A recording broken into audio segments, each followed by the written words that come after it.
अल्लाह, खुदा, ईश आदि नाम एक ही शक्ति के हैं। वो कैसा है, कहां है, कैसे मिलता है, किसने देखा है? ये प्रश्नवाचक चिन्ह पूर्ण रूप से हटाने के लिए अवश्य सुनिए जगत गुरु तत्वदर्शी संत रामपाल जी महाराज के अमृत वचन, सर्व पवित्र धर्मों के पवित्र शास्त्रों के आधार पर। अपनात्मा, क्योंकि सत्संग के माध्यम से इतना विस्तार होता है, क्योंकि ये ज्ञान इतना अज्ञान बना रखा था, इसको समझाने सुलझाने में बहुत समय लगता है। 2 घंटे ऐसे जाते हैं जैसे 2 मिनट हुई हों, और प्रकरण ज्यों का त्यों ही रह जाता है, क्योंकि अज्ञान आधार से हम इतने परिपूर्ण हो चुके हैं। उस ज्ञान को हटा करके फिर ज्ञान प्रवेश किया जाता है। जैसे पहले किसी ने गलत पेंट कर रखा है नकली, उसको उतारने के लिए रेगमार लगाना पड़ता है, वह मेहनत एक्स्ट्रा और होगी, और उसके बाद फिर पेंट किया जाता है। अगर उस पहले वाले पेंट को अच्छी तरह नहीं उतारा जाए तो फिर ओरिजिनल पेंट उस पर रुके नहीं। इसलिए ये उदाहरण, ये ज्ञान बार बार रह रहकर बताया जाता है, तब ये हमारा परमात्मा का ज्ञान आपके ऊपर ठहरेगा।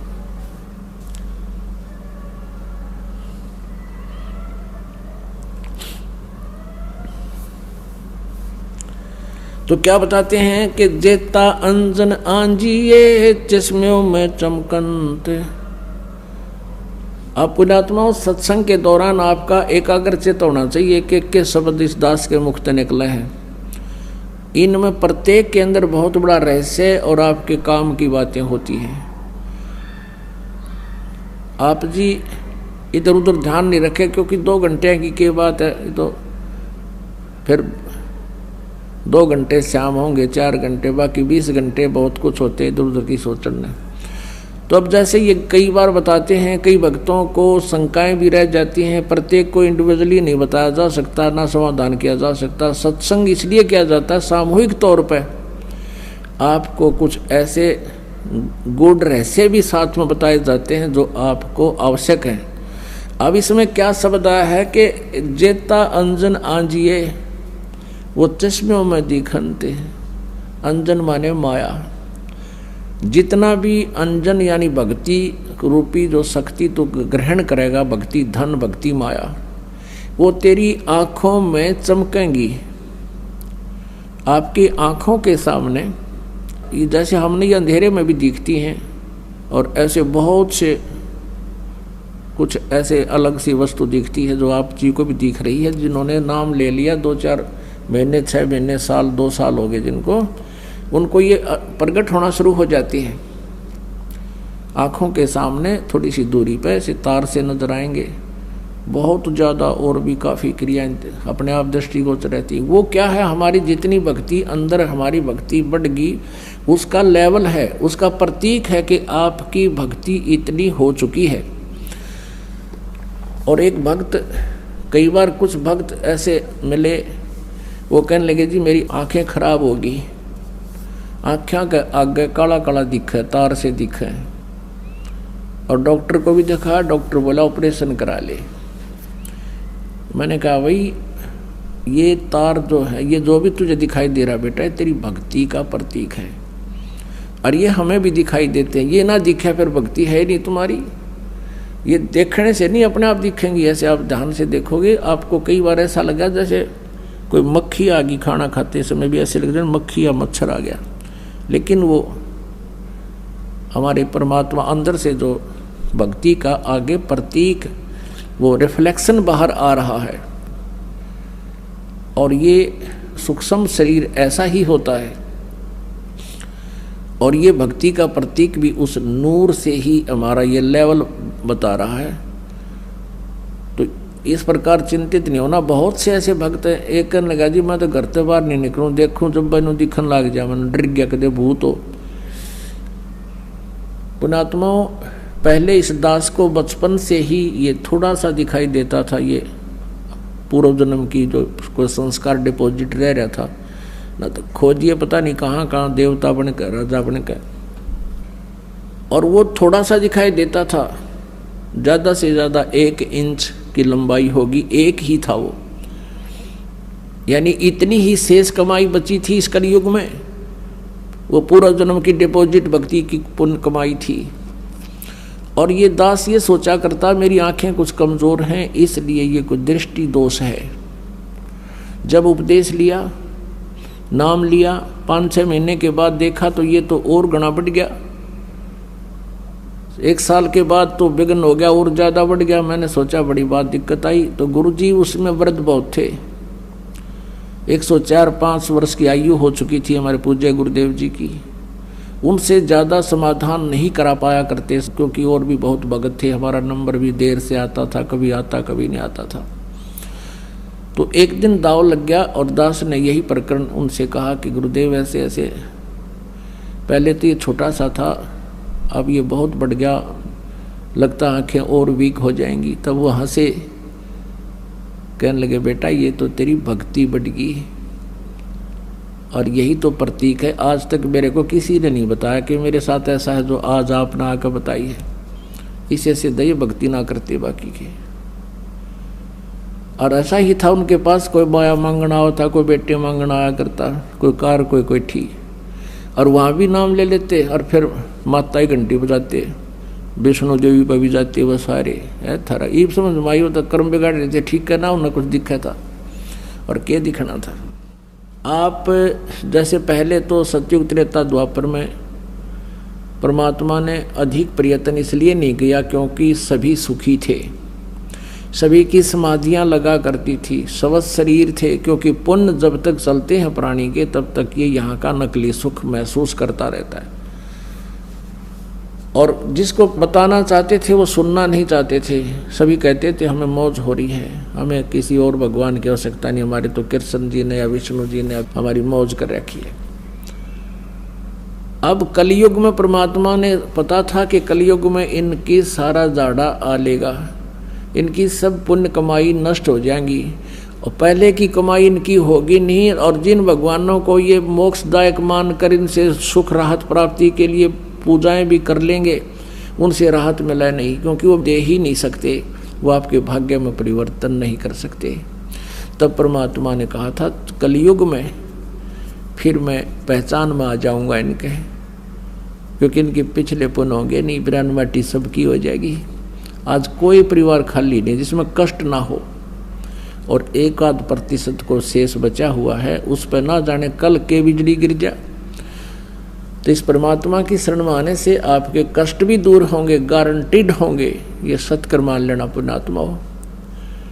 दास का कोई उद्देश्य नहीं, कोई खानदानी पैसा नहीं कि हमारा दादे परदादे भी ये काम करा करते, हमने कोई रोजी रोटी ना मिल रही थी। दास सर्विस करता था, जेई की सर्विस थी, 2 टाइम पर टूक ठीक मिल रहे थे, लेकिन आदेश हो गया परमेश्वर का, गुरुदेव का कि तू ये काम सेवा कर, मजदूरी कर मेरी। दास उसका मजदूर बनकर उनकी प्यारी आत्माओं को संदेश भेज रहा है उनके आदेश अनुसार।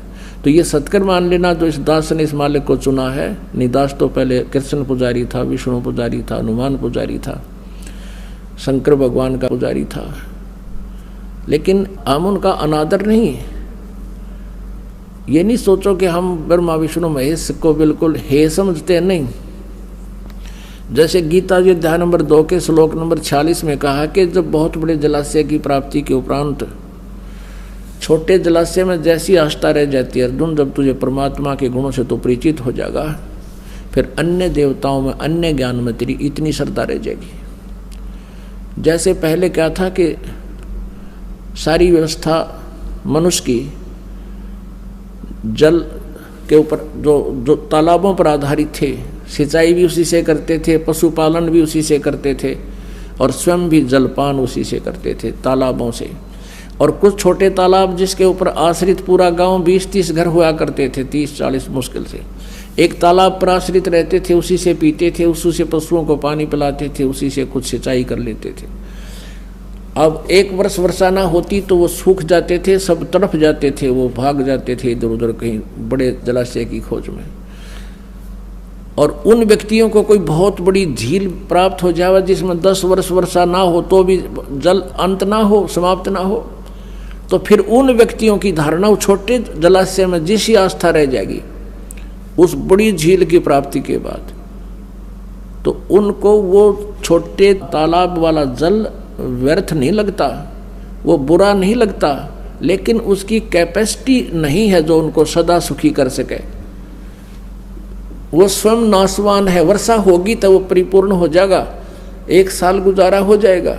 1 वर्ष वर्षा ना हुई तो आश्रित भी मरेंगे, वो तो सूखे गया। और उस झील के ऊपर जल वही है, वर्षा का ही जल है, शुद्ध जल है वो, लेकिन उसकी कैपेसिटी पूरी नहीं है, बहुत कम क्षमता का है। ऐसे ही ब्रह्मा विष्णु महेश के जो पावर है या बुरी नहीं है, और परमात्मा की पावर क्या है? तो दरिया है, दरिया गंगा दरिया जैसा समझो, जिसका जल कभी अंत ना हो, नहा भी ले, धो भी ले, नहर भी निकाल ले, सिंचाई भी कर ले, फिर भी खत्म ना हो। तो इस प्रकार हमने इस परमात्मा में जब आपकी आस्था हो जाएगी, इसका ज्ञान हो जाएगा, फिर ब्रह्मा विष्णु महेश में हमारी फिर वो बुरे नहीं लगते, लेकिन उनकी अक्षमता का पता लग गया हमने। और जिसने 10 वर्ष वर्षा ना हो रहा ऐसा झील मिल जाए, फिर कौन झांकण जाएगा उसके ऊपर। अंडरस्टूड है कि जो कार्य ब्रह्मा विष्णु महेश जी नहीं कर सकते, और कर सकते थे तो कितना कर सकते थे, और वो हमें उससे सारा ही मिल रहा है, तो वहाँ कौन जाओगा? फिर वहीं बस जाएंगे उसके पास जा करके। तो ऐसा परमात्मा हमें बताना चाहते हैं। तो कहने का भाव ये है कि वो इस प्रकार इस दास ने इस परमात्मा को खूब पहचाना, और लगभग सन 1994 से आज 2011 आ गया है, 17 वर्ष के करीब हो गए हैं। और जो सुख और जो स्थिति पे परिवर्तन इन पुण्यात्माओं में किया है, जो दास देख रहा है कि जिनके पास साइकिल नहीं थी, 2 कार चले उनके, अब ये तो वैसे ही, ये तो आपको यहाँ की सुविधा तो ऑटोमेटिकली मिले ही मिलेंगी इस भगवान की भक्ति से। जिनको तुम भटक रहे थे, इससे को ऊपर सारा डिवोट हो रहे थे, माया कमाने के लिए हुकंड करो, कुछ भी हो जाए वो ये करने तैयार थे, ये तो आपको इस भक्ति से मालिक आप व्यवस्था करेगा, किसी तरह भी करे, और 1 नंबर का धन देगा आपको। कैसे देगा? कि पहले इस दास ने जब उपदेश लिया तो ऐसा एक प्लाट था, वो प्लाट लिया 4000 रुपये का, और 2 साल के अंदर अंदर ही 1.5 वर्ष के बाद उसके आसपास से बाईपास निकल गया। उसमें कुछ कंस्ट्रक्शन कर दी इस दास ने, तो सारी कंस्ट्रक्शन मुश्किल से 20,000 रुपये का खर्चा होगा, 1.5 लाख देने वाला आ गया, और पक्की रजिस्ट्री कराई 1.5 लाख में। अब देखो, अब उस समय आज से 20 साल पहले, और कैसे 1 नंबर में धन दे दिया, और सारी उम्र नहीं बचा सकता इतने जितने एकदम परमात्मा 1.5 साल में कर दिए। ये ना जाने कित के कर दे, ये फिर इतनी माया देने लग गया परमात्मा से, हाथ जोड़ना पड़ा, क्योंकि मालिक ने इस माया का अवगुण भी बहुत बता रखा है। इस माया की घड़ी जरूरत नहीं है, ये तो इतनी मांगे मालिक ते कि साईं इतना दीजिए जिसमें कुटुंब समावे, हम भी भूखे ना रहे, अतिथि ना भूखा जावे। इससे घड़ी मांग ली तो जी का झाड़ हो जाएगा आपका, और परमात्मा साथ रहेंगे तो किसी चीज़ का अभाव आपको नहीं रहेगा। तो कहने का भाव ये है कि जो यहाँ आपको संसारिक सुविधा जो मिलेंगी वो तो फ्री ऑफ कॉस्ट होंगी, वो तो रुंगे में होंगी, रुंगे में। तो पुण्यात्माओं, हमारा जो सौदा है वो तो है मोक्ष प्राप्ति का। यो सौदा हम मोक्ष वाला तोल कर दे रहे हैं आपको, और ये देंगे रुंगे में जो सुख सुविधाएं आपको यहाँ की चाहिए। वो रुंगा मीन परमात्मा, जैसे आपने गेहूं बीज दिया, जिससे क्या होता है कि मेरे बालक भूखे ना मरे, मेरा परिवार अन्न प्राप्त करे, लेकिन उसके साथ साथ भूस तो अपने आप होगा ही होगा। वो भूस तो हो, वो तूड़ा तो बनेगा। तो पुण्यात्माओं, ये वो भक्ति है जिसमें ये माया रूपी भूस तो आपको प्राप्त होगा ही होगा, और साथ में जीवन और बचेगा, वो गेहूं मिलेंगे, यानी मोक्ष मिलेगा। अगर आप आप ये वीडियो YouTube पर देख रहे हैं तो हमारे चैनल को सब्सक्राइब करें और बेल आइकन को दबाना ना भूलें।